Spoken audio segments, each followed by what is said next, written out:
Indian Air Force is a critical part of India's war-fighting machinery.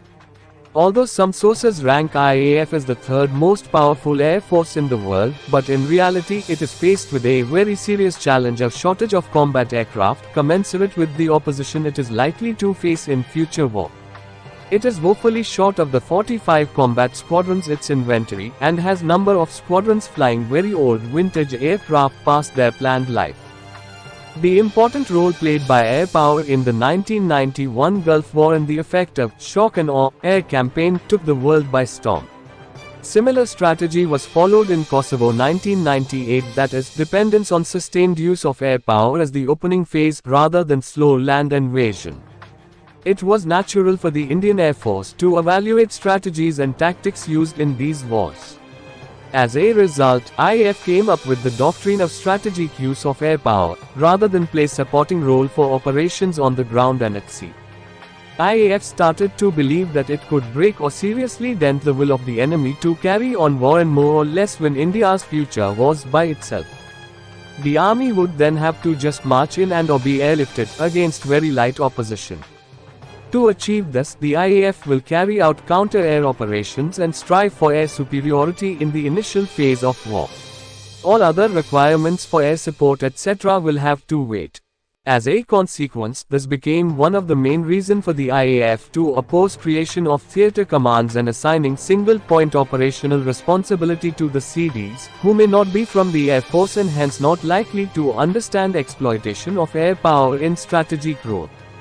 However, while adopting such a doctrine, some very important aspects of use of air power in the Gulf War and Kosovo, as also the war scenario IAF is going to face, do not seem to have been given due consideration. In these wars, the air power used comprised of combined elements of air forces of a number of countries, which gave them overwhelming air resources. The air forces of opposing country were much weaker and hardly a match. In the Gulf War, the coalition forces had available about 2,540 latest planes against 900 or so with Iraq. The war in Kosovo was waged by NATO.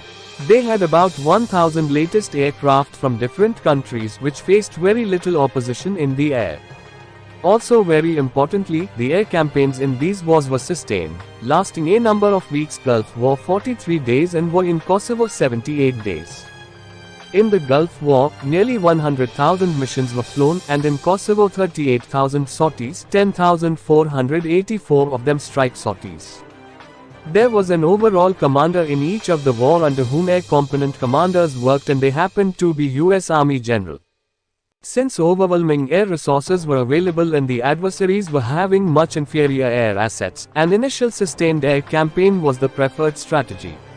It was therefore adopted as part of the master plan of the overall commander.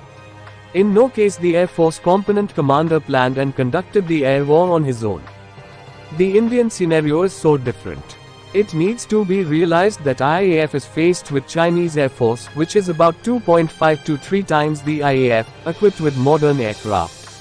It has over 2,000 battle aircraft, as against 700 odd with IAF. IAF also has to cater for the possibility of collusion between the PLAAF and the Pakistan Air Force PAF. PAF has about 450 combat aircraft. IAF will therefore be outnumbered and the airspace will be heavily contested in a two-front war scenario. What we can learn from Ukraine war. In the initial stages of invasion of Ukraine, Russia used manned aircraft for counter-air operations and to support the ground forces. However, shoulder-fired and other anti-aircraft missiles with the Ukrainian forces have pushed the Russian Air Force back into its own airspace. It is now mostly using missiles and bombs from standoff distances. To hit strategic and tactical ground targets in Ukraine, there is instead overwhelming use of UAVs and missiles rather than manned aircraft, a much cheaper but effective option indeed. As far as Ukraine is concerned, it has had to adopt a doctrine of air denial, which has been quite effective. Being weaker in the air, this was the best option. In conclusion, it will not be prudent for the IAF to adopt a doctrine primarily based on what USA and its allies were able to achieve in the Gulf and Kosovo wars fought in the last century, using massive resources and having superiority in the air, while facing much weaker air powers. Lessons being learned from Ukraine war also need to be given due consideration. It is therefore imperative to reassess the current IAF doctrine of first and foremost playing a strategic role. Doctrine of air denial may be worth considering as well. Thanks for watching. Like, share, and subscribe.